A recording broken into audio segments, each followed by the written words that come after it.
Okay हामीले यो context डायग्रामलाई एउटा प्रोसेसलाई के गर्यौ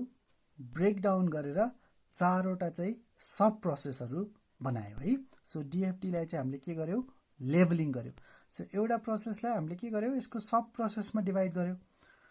अब हामीले सोच्न सकिन्छ कि यसरी एउटा प्रोसेसलाई सब डिवाइड गर्यो भने यो प्रोसेसलाई पनि सब डिवाइड गर्न मिल्ने कि नमिल्ने यो प्रोसेसलाई पनि सब डिवाइड गर्न मिल्ने कि नमिल्ने यो प्रोसेसलाई पनि सब डिवाइड गर्न मिल्ने कि नमिल्ने है द आन्सर इज यस है सो कुनै पनि प्रोसेस छ भने जसरी हामीले कन्टेक्स्ट डायग्रामलाई चाहिँ यसको सब लेभल अफ डीएफटी मा चाहिँ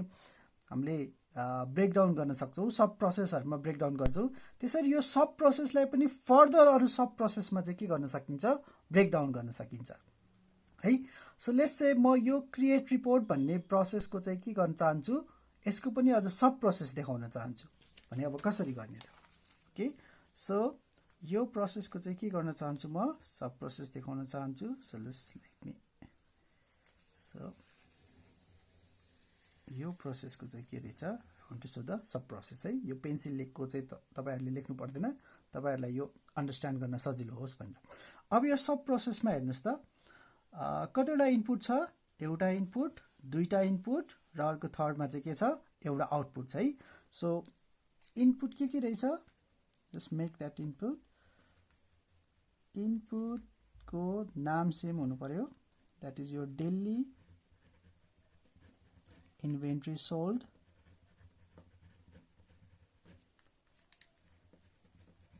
अर्को इनपुट के छ daily sales so I have got another input daily sales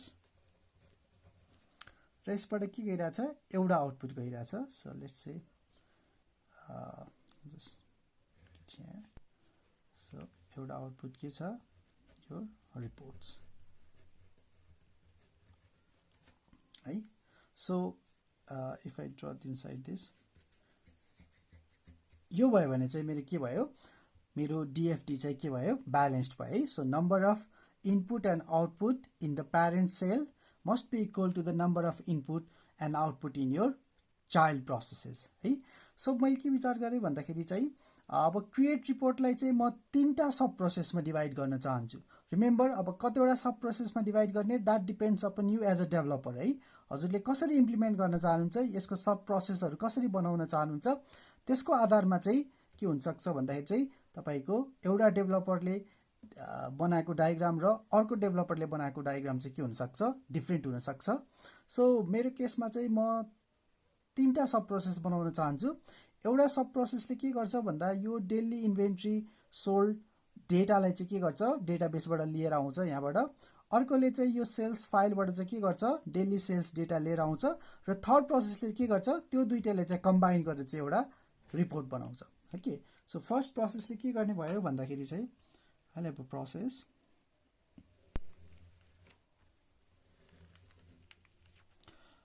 यो प्रोसेसले के गर्दो रहेछ भन्दा डेटाबेसबाट चाहिँ सेल्सको डेटा लिएर आउँदो रहेछ सो यसको प्रोसेसको नाम के राखौं गेट डेली सेल्स अर्को प्रोसेसले के गर्दो रहेछ इन्भेन्ट्रीको डेटा चाहिँ लिएर आउँदो रहेछ सो अर्को प्रोसेस भयो यो सर्कल जस्तो बनाउनुस् गेट इन्भेन्ट्री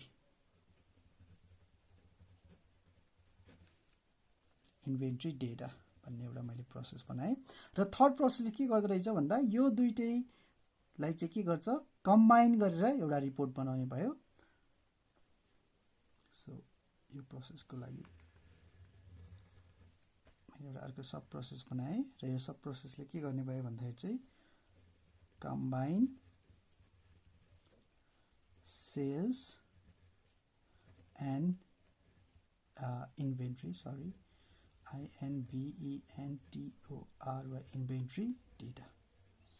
है सो यसलाई यहाँ जोइन गर्दियौ यसलाई लगेर यहाँ जोइन गर्दियौ यसलाई लगेर यहाँ जोइन गर्दियौ है so let me give an arrow यो इनकमिङ डेटा यो चाहिँ तपाईको आउटगोइङ डेटा है so get sell daily sales प्रोसेसले के गर्दै रहेछ डेली सेल्स डेटाबेसबाट लिएर आउँदै रहेछ गेट इन्भेन्ट्री डेटाले चाहिँ इन्भेन्ट्री डेटाबेसबाट डेली इन्भेन्ट्री कति सेल भयो त्यो डेटा लिएर आउँदो रहेछ र यसलाई प्रोसेस गरेर के गर्दो रहेछ, यो तपाईको प्रोसेसलाई चाहिँ यो डेटा फिड गर्ने रहेछ। सो गेट सेल्स डेटा तानेर के गर्ने भयो, टोटल सेल्स कति भयो त्यसको अमाउन्ट दिने भयो र यहाँ चाहिँ टोटल इन्भेन्ट्री कति युज भयो त्यो डेटा दिने भयो, टोटल इन्भेन्ट्री युज्ड है। सो अब यो चाहिँ के भयो भन्दा चाहिँ तपाईको यो डिएफटी को यो प्रोसेस नम्बर 4.0 लाई हामीले के गर्यौं, सब प्रोसेसमा डिभाइड गर्यो भनेपछि अब यसलाई के गर्यो, प्रोसेसलाई सब प्रोसेसमा डिभाइड गर्ने प्रोसेसलाई चाहिँ के भनिन्छ, that is called your levelling of DFT है। सो यो केसमा हामीले 0 लाई चाहिँ के गर्यौं, ब्रेक डाउन गर्यौं,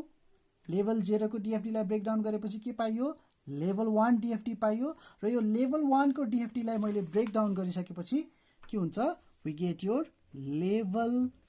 2 डिएफटी है। र लेभल 2 डिएफटी लाई नेमिङ गर्दाखेरि यसको प्यारेन्टको के गर्नु पर्यो, नम्बर युज गर्नु पर्यो। सो यो 4 प्रोसेसलाई के गरे मैले, 3टा सब प्रोसेसमा डिभाइड गरे भनेपछि एउटा प्रोसेसको नाम कति हुन्छ, 4.1, अर्को प्रोसेसको नाम कति हुन्छ, 4.2 र थर्ड प्रोसेसको नाम कति हुने भयो, 4.3। सो यसरी सब प्रोसेसहरुको चाहिँ यो प्यारेन्ट प्रोसेसको जुन अगाडिको नम्बर छ त्यसलाई चाहिँ युज गर्नु पर्यो र अरु सब प्रोसेसहरुलाई चाहिँ इन्क्रिमेन्टली के गर्नु पर्यो, नम्बर दिइ जानु पर्यो है। सो सिमिलरली मैले यो 2.0 भन्ने प्रोसेसलाई चाहिँ के गरे, लेभलिङ गरे भने यसको चाइल्ड प्रोसेसको नाम के हुने भयो,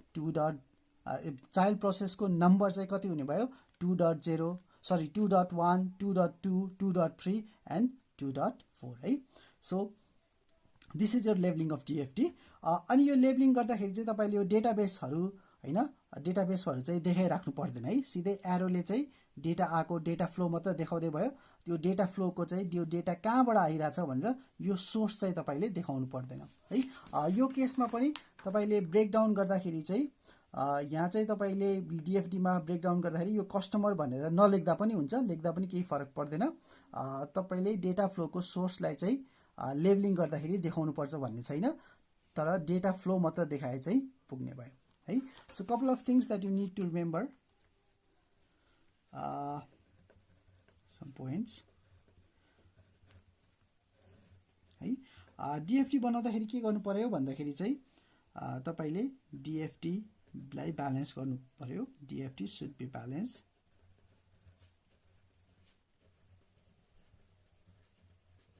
है। अनि अर्को पोइन्ट भनेको के छ भन्दाखेरि चाहिँ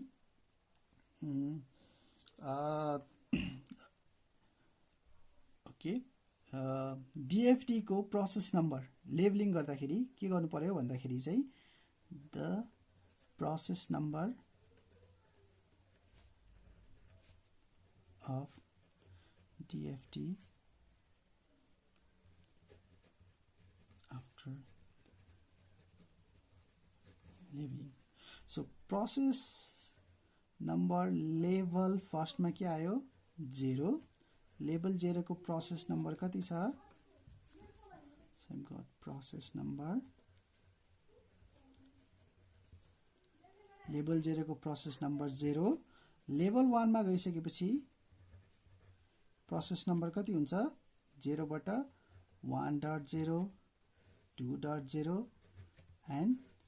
3.0 एन्ड सो अन। सो फेरि यो मैले लेभल 1 को प्रोसेसहरुलाई ब्रेकडाउन गरे भने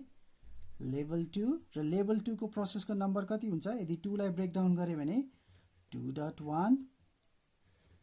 2.2 अनि 2.3 है। सो फेरि यो सब प्रोसेसहरुलाई पनि मैले ब्रेकडाउन गरे भने मेरो चाहिँ लेभल 3 डिएफटी। सो लेभल 3 डिएफटी मा यदि 2.2 प्रोसेसलाई मैले ब्रेकडाउन गरे भने यसको सब प्रोसेसको नाम कति हुन्छ, 2.2.1,